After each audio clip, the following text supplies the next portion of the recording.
Sa tingin nyo guys, sulit na kaya itong kontrata na 100,000 para sa finishing ng wall na to?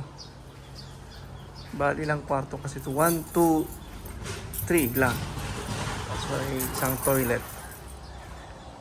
May tatlong kwarto. Isang 4x4 na room. Ito. Ayan. Ayan.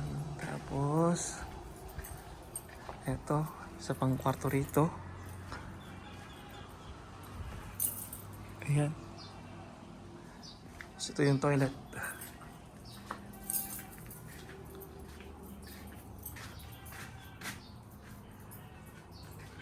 At ito yung medyo mataas. Si may ladder. Ayan. At may isang maliit na kwarto.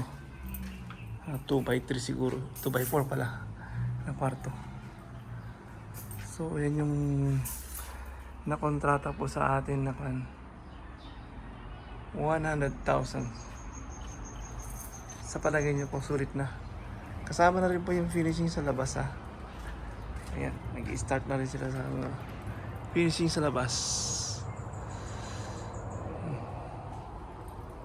Hindi na po kaya sila lugi sa contract na yun, 100,000.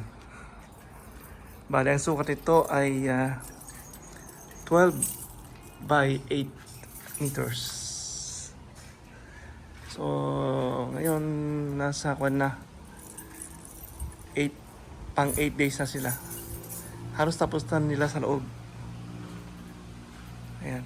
Kulang na lang. Mga pintuan na lang. Sa kabintaan na lang ang kulang. Tapos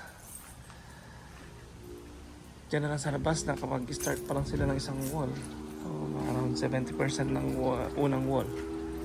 So may ilang natitirang wall sa labas. Around 8 walls po sa labas ang gagawin pa.